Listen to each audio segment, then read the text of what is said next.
with multiple Wall Street investment banks recently warning of a recession, what's your opinion on America's monetary policy and Biden's chance of re-election heading into 2023? So, I mean, America's monetary policy has been far too loose for far too long. It was rooted in the basic notion that inflation had basically been a dead letter since the early 80s, since Paul Volcker ramped up the interest rates in the early 80s. And for a while, that was true. I mean, one of the things conservatives always argued was in 2007, 2008, there was going to be a massive inflationary wave, and it didn't happen.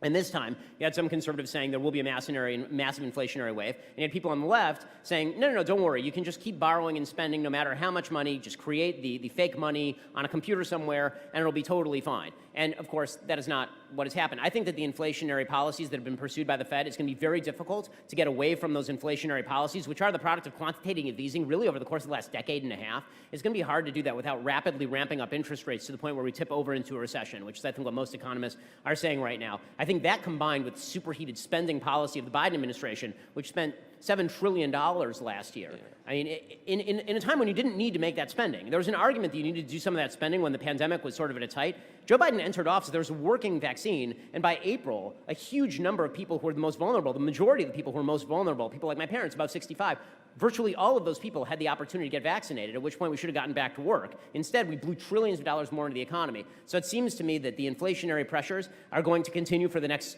at least until the end of the year, is what most economists are now saying. I think that's going to have some long-term impacts. But as I've been saying since the beginning of the inflationary spiral, I worry a lot less about the inflation than I do about the economic stagnation that follows heavy regulation and even higher taxes, which is what Joe Biden is pushing. So I'm not so worried about inflation being a persistent 5, 10-year problem. I'm very, very worried about economic stagnation being a 10, 20, 30-year problem from here on out. By the way, you know who else was worried about this was Joe Biden. Even when Joe Biden came into office, Biden was not expecting inflation rates to be like this, but he was suggesting that after Build Back Better, this giant spending boondoggle that he didn't get away with, that the growth rates 3, 4 years from now would be 1.5%, 1.6%, 1.7%. Those are bad growth rates, and he was expecting that. So the prospect of economic stagnation scares me. I think Joe Biden, I mean, if he runs in 2024, if they somehow strap him to a gurney and prop him upright and roll him from train stop to train stop, having him mumble in non-English, I think that he has a poor chance of re-election. I don't see anybody else on the Democrats' bench. Kamala Harris is the worst politician I have ever personally seen.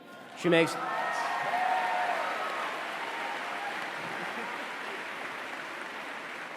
Kamala Harris makes Hillary Clinton look like the apex of human charm. And they have nobody else on the bench. I mean, Pete Buttigieg's record is abysmal. He's done a terrible... I mean, when you can go missing from your job for 2 full months and no one notices, this is a good indicator that you're not fantastic at your job. So they have a really, really thin bench. The biggest mistake, in my opinion, that Republicans can make, frankly, is to renominate President Trump in 2024. I think that's a mistake. The reason I say that's a mistake, he could beat Biden. I'm not saying he can't beat Biden. He could. The problem is that he is an established figure, and whoever the election is a referendum on loses. In 2016, the referendum was on Hillary Clinton. She lost. In 2020, the election was a referendum on Donald Trump. He lost. If he runs again in 2024 and he's the nominee, then it's a question. Is the election a referendum on Biden, or is it a referendum on Trump? If you get some new blood in there, I'd say my favorite governor, Ron DeSantis. DeSantis.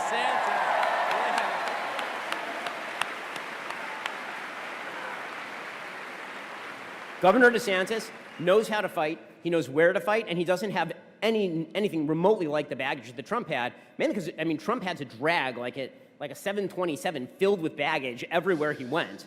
You don't have that with DeSantis. So I think the Republicans I think they're going to clean up in November. I think they have a really good shot at 2024 as long as they don't make the mistake, I think. Again, he could win. If he's the nominee, I'll support him. I don't think he's the best possible nominee for the Republicans at this point.